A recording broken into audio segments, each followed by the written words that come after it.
The great estate of Collinwood, as it exists in the strange and disturbing world of parallel time, a time in which each person follows a new destiny.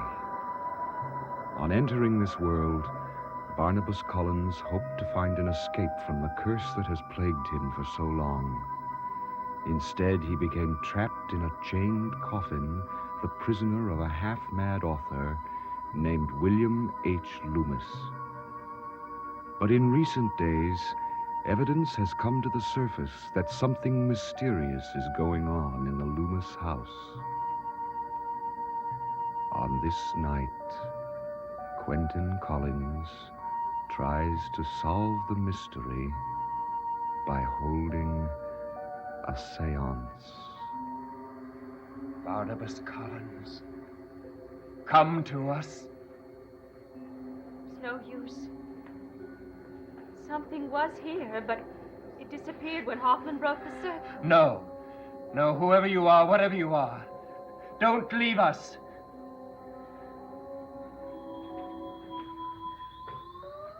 Quentin, look. There.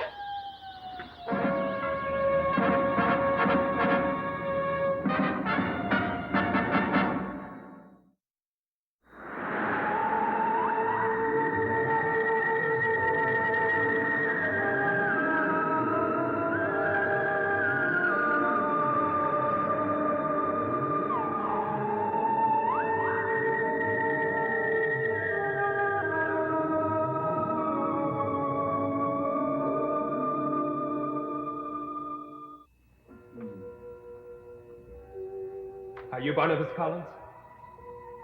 I am Joshua Collins, the master of Collinwood, father of Barnabas. Can you tell us about Barnabas? You know all there is to know about him. Then why did you respond? Why did you appear? You must be warned. Warned? Warned about what? There is an evil come into this house. An evil that has disturbed the graves of all those who once lived here. I don't understand. What evil? You have not seen it yet, for it has not yet appeared. But it exists, and it will appear. How? How? You've got to tell us how. I cannot tell you. I do not know what form it will take. You've got to tell us more.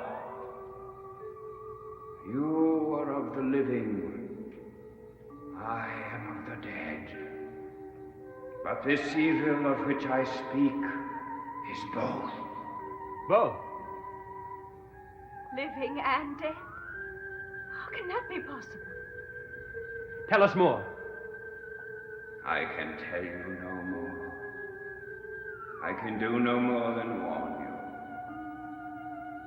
You were the master of Collinwood now. I implore you to remember the dead.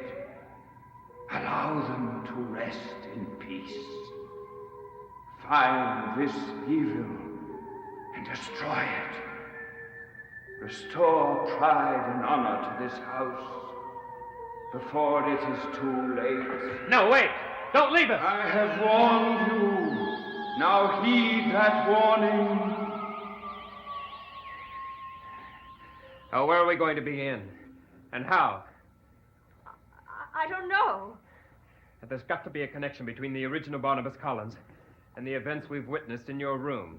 But Quentin, the original Barnabas Collins has been dead for nearly 200 years. I don't know why, but I have a feeling that Will Loomis knows something. In fact, he may even hold the key to all of this. Why? Because of that book he's writing? Alexis, he wrote one book on Barnabas Collins. What reason would he have for writing another one? I don't know. It is strange why the name Barnabas Collins keeps reappearing. And that portrait, the effect it had on the children. Maybe we should keep the children away from the Loomis house. Yes, that's a good idea. What was it the spirit said? There was an evil in this house. The evil has disturbed all those graves of all the people who once lived in this house.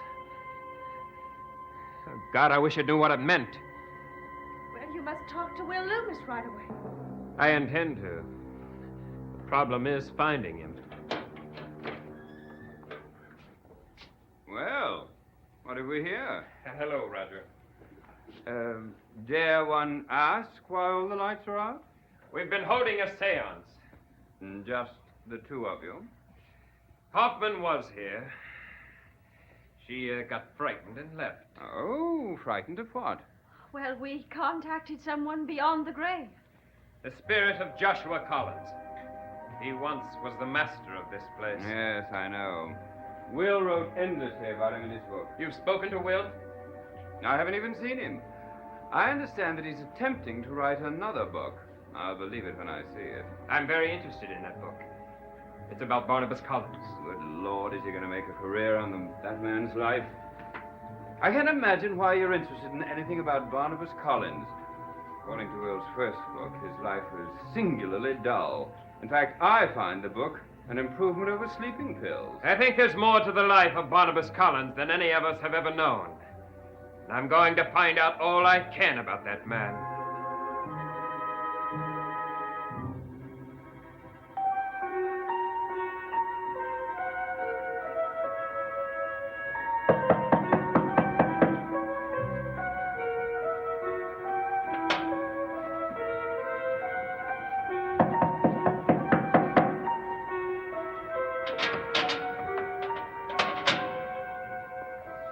Good evening, Dr. Longworth. I told you to use the front entrance, Gladstone. I don't know why this one is so much more accessible to your laboratory. Well, what's been happening, Doctor? Usually when I arrive, everything's all cluttered. I've been doing too much work lately. Oh, you run out of the compound, didn't you? Yes. Well, you'll be able to get back to work soon.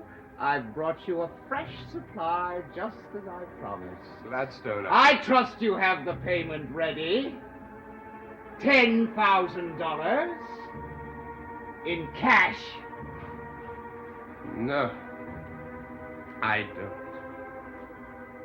I don't want your compound. I'm not going to let you blackmail me, Gladstone. Now, will you kindly get out of my laboratory and never come back?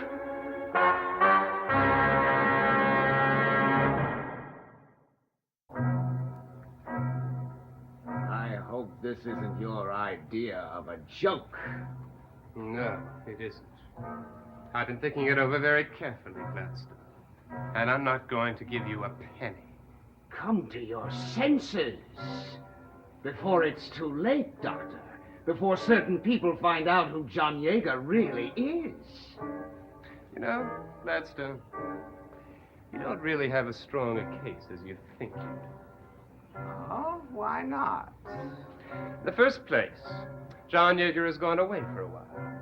And he doesn't plan to come back. Now, there's no possible way you can prove to anyone that I am Yeager or that Yeager is me. Ah, but I can, Doctor. How? John Yeager has not really gone away, not completely. A very small but very important part remains with me. I don't know what you're talking about. I'm talking about the signatures. I told you that I compared the handwritings, yours and John Yeager's. Go on. Take a look at them.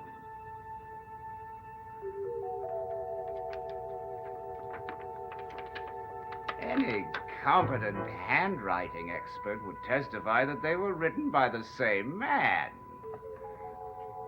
I don't agree with you. Don't be a fool. Your career is at stake. I'm not going to let you blackmail me. Why do you insist on calling it blackmail?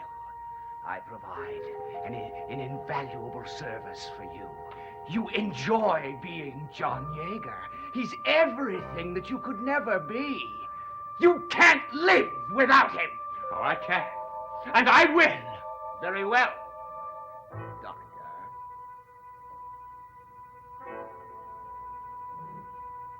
I think I'll extend my patience another 24 hours? Give you a chance to reconsider? If I don't hear from you by 9 o'clock tomorrow evening, your secret will no longer be a secret, and your career will be over. Good night, Doctor.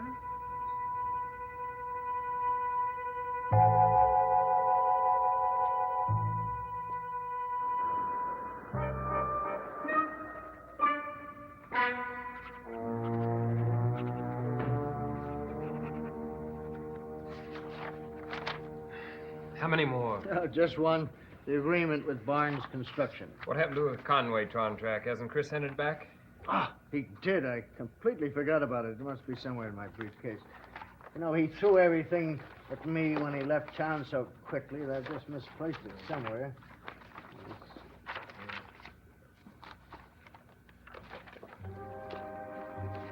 Larry. Hey, what's this all about? What's that? Oh,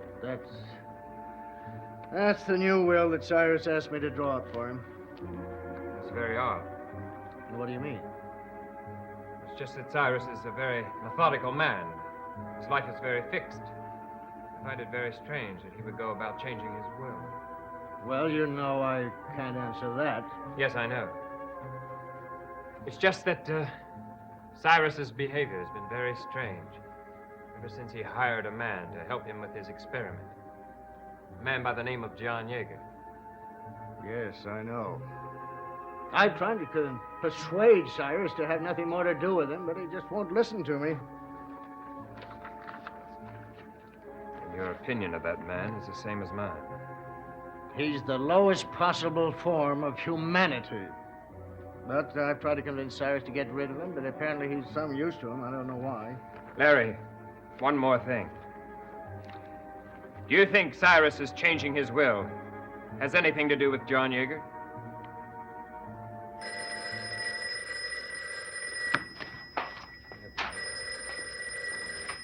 Hello. May I speak to Mr. Chase, please? Yes, just a moment. It's for you. For me? Oh, fine, thanks.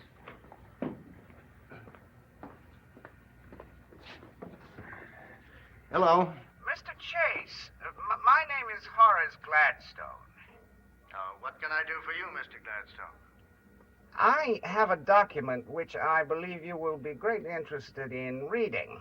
Mr. Gladstone, I'm conducting a business right now, and, Listen, why don't you call me when I get back to my office? Can you meet me in Collinsport? Well, look, I don't even know who you are. Mr. Chase, the matter I wish to bring to your attention concerns a man you know as John Yeager. Yes. What time? 10 o'clock in front of the Eagle. I can expect you. Yes. Yes, I'll meet you at 10 o'clock. Thank you, Mr. Chase. I'll be looking forward to it.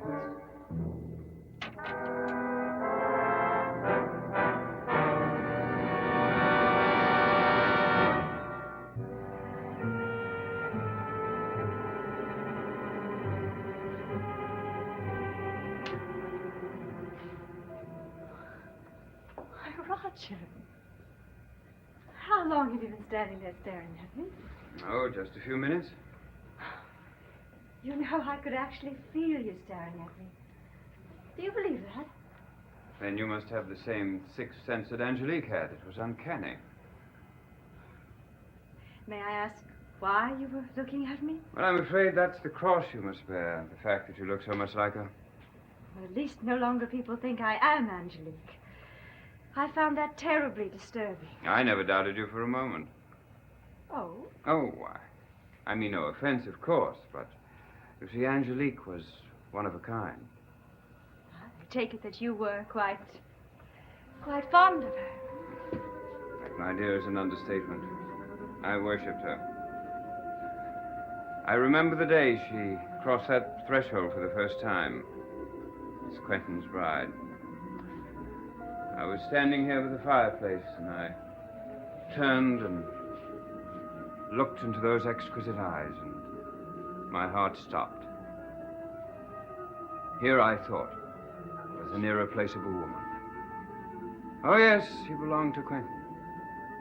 But I knew, and she knew, that no man would ever understand or appreciate her as I did from that moment on. I sometimes think I loved her more than it was possible to love. Well, I seem to be rambling on quite a bit, don't I? I'm sorry. Actually, I'm quite relieved to know how you felt about Angelique. Relieved. Yes. One of the reasons I've stayed here is Angelique. I'm determined to find out who her murderer is. Do you really think that she was murdered? Why don't you? Well, I was in the seance with her. I believe she had a stroke. Well, I am convinced that she was murdered. And I need someone desperately to help me find that murderer. Someone who loved her and understood her. And I believe that someone is you.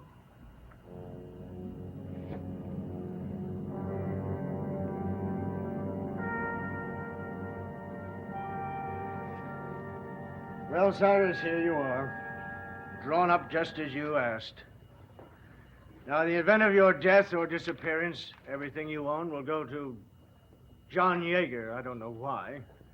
Thank you, Mr. Chase. Thank you very, very much. Cyrus, for your own sake, won't you reconsider what you're doing? I may not have any choice. What do you say? Oh, yes. Yeah, maybe, well, I'll think about that. Oh, well, fine. Well, now you're talking sense again. Thank heavens. Have you and Yeager parted company, I hope? No, not exactly. He's gone away for a while. Oh, Mr. Chase, would you like to have dinner with me? I'd like to discuss something. Oh, I'd like to very much, but I'm afraid it'll have to wait. I have an appointment with a man at 10 o'clock tonight in front of the Eagle.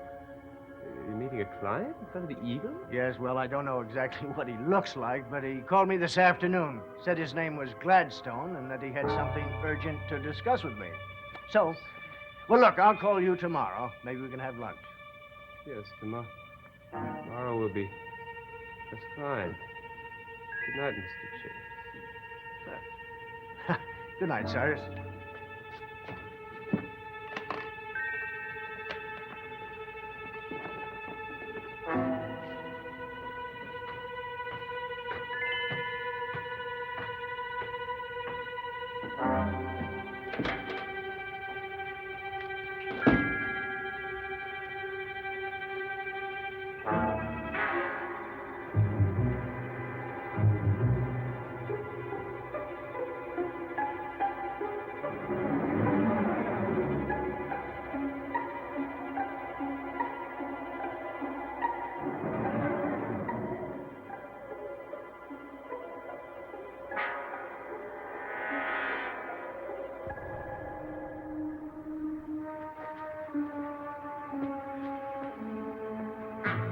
Right, Mr. Gladstone. I do like being John Yeager. I thought you ran out of the compound. I had enough. Just enough. I've got your payment for you, Mr. Gladstone. No, we'll settle that another time. I'm on my way to meet someone. Yes, I know all about that. You ran out of patience, didn't you, Gladstone? But I've run out of patience, too.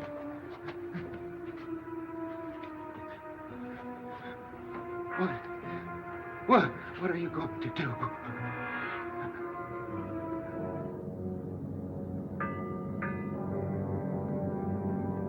No! Don't come near me! Stay away from me! You know, maybe Cyrus Longworth can tolerate the likes of you, Gladstone. but not John Yeager. Help! Somebody, help! Help!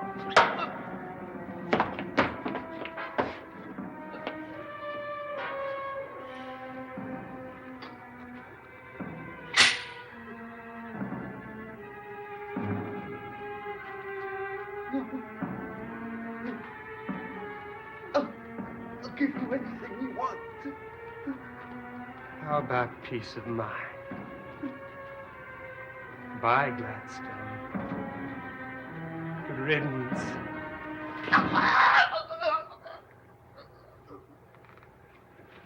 What's happening? What's going on out here?